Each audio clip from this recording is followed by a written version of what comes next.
let's get into it. Why should I hire you? This is a great question to be asked in a job interview. It really is. A lot of the questions that they'll ask you are usually traps. Like they're trying to get the dirt on you. They're trying to see if there's a red flag with you.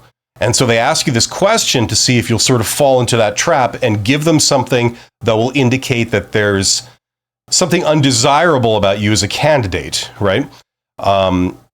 Recruiters are trained to try and find out the risk factors of a candidate, and they use it by, being taught certain principles like past behavior predicts future behavior.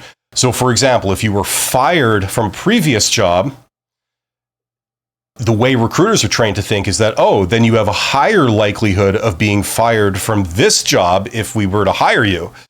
That's how they think. Now, there's some good reasons why they think like this, but as we all know, you can't set your watch to that kind of stuff. It might be true sometimes, but it's not true all the time. So they'll ask you questions to see if you have any of these risk factors. This question, though, why should we hire you, or why should I hire you? This is not one of those. This is a great question. You want to be asked this question because they're giving you an open floor for you to make a case for yourself why they should hire you and forget about all the other candidates that they're maybe talking to. Okay, this is your opportunity to sort of make a case for yourself, make a pitch, right? And as I've said in the video, this is your moment to shine because it's true. Okay, so if I was asked this question in a job interview, the first thing that would come out of my mouth would be something like, I was hoping you'd ask me that, just to sort of get some points and get some rapport, right? Because it's true. This is the kind of thing you want to answer. Now, I'm just going to skip to the end. What's the best way to answer this? This is what I would recommend.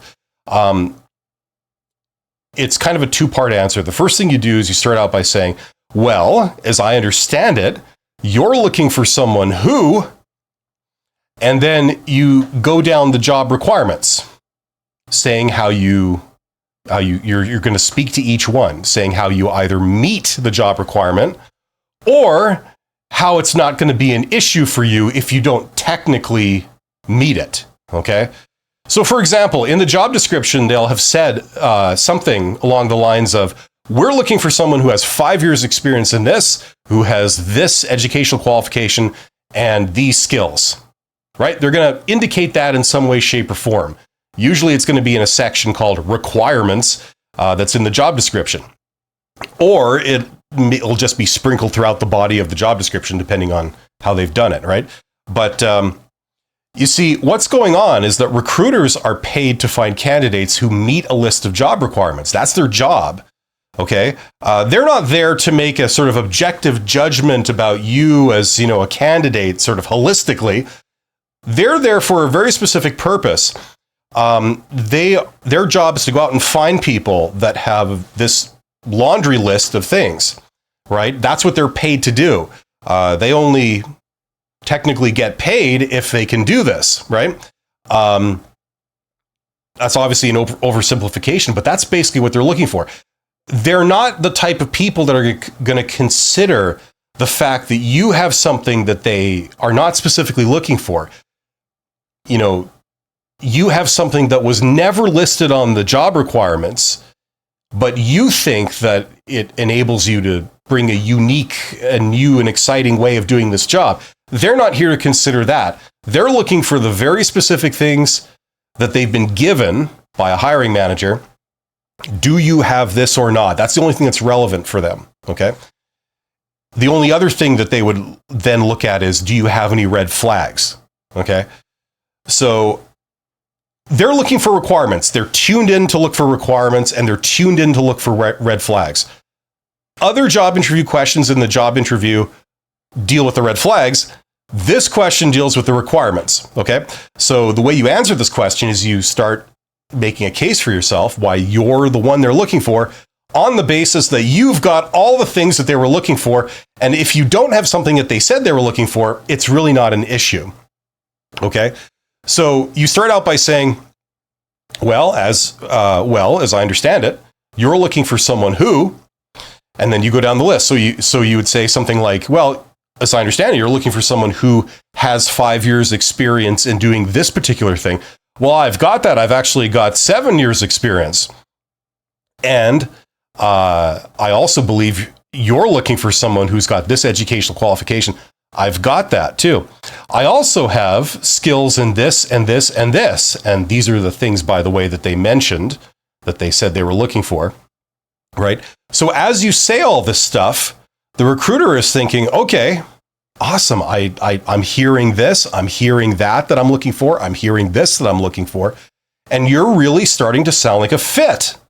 Okay, because your reason why you should be in the job is because you have all the same things that they think the person in the job should have. Hopefully that makes sense. Okay. Now, what else can I say about this? Now, let's pretend that they've said in the job posting that they're looking for someone who has a very specific thing, say skills in, I don't know, driving a forklift, skills in programming AI applications, whatever, right? Now, let's pretend that you don't actually have that, okay? They said they want someone who's fully qualified to drive a forklift, and you don't have that. Now, between you and me, if you've essentially indicated this on your job application, nowhere on your job application did it mention you are qualified to drive a forklift, okay? But yet they called you down for the interview. What that signals is that requirement that you have to be fully qualified to drive a forklift, that's not actually a requirement. It might be a nice to have, but it's not a deal breaker if you don't have that. That's what they've signaled by inviting you down to the interview anyway. Okay? Now, maybe what they're thinking is, okay, the person in this job is going to need to drive a forklift. Now, it would be nice to get someone who's already fully qualified in that, but it's not the end of the world because you can easily train someone in a day to do that.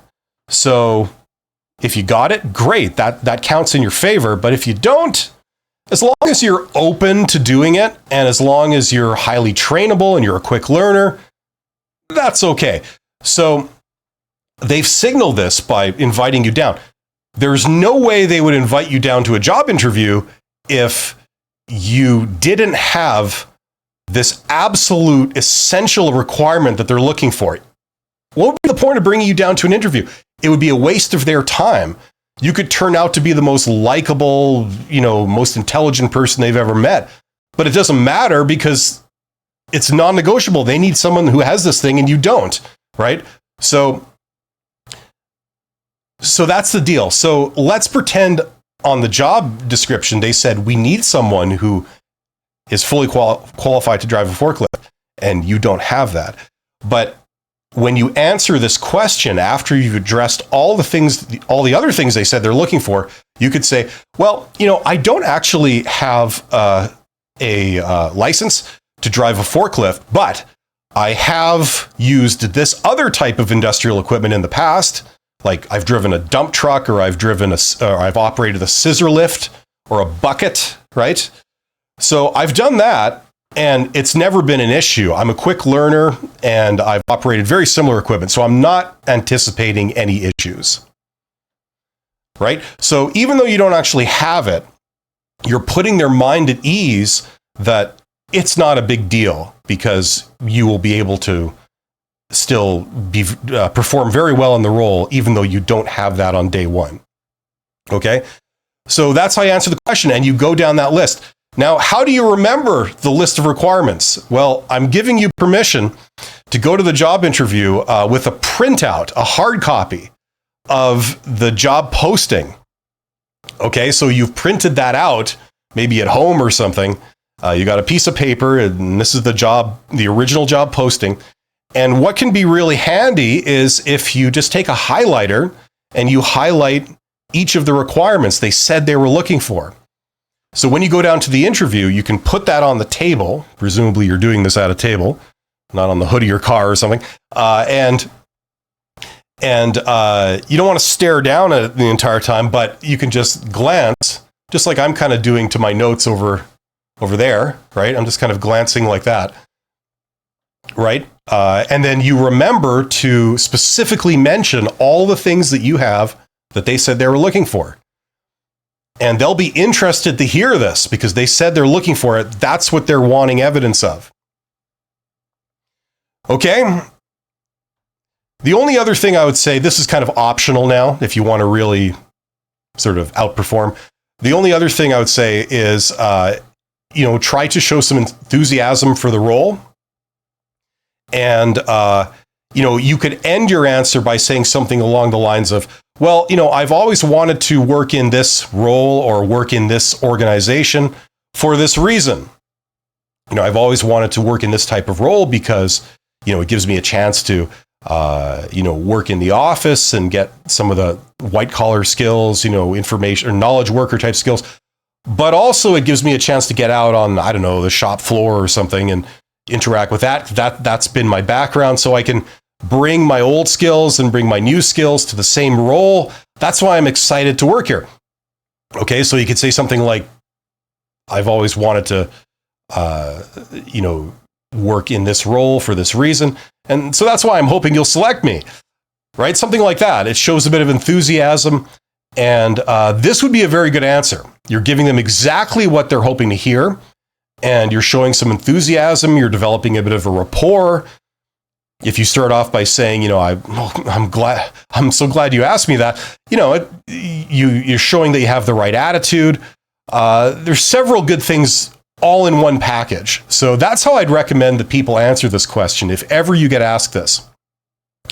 And they can ask it to you in different forms. They might not use these words. They might not say, why should I hire you? They might say, what makes you feel qualified or something like that, which is essentially, why should I hire you? You give the same answer. What makes you feel qualified? Well, I have this that you said you were looking for. That's why I feel qualified. What can you bring to this role? Right? It's the same question. What can I bring to this role? Well, I have this. That's what I can bring to this role. Right?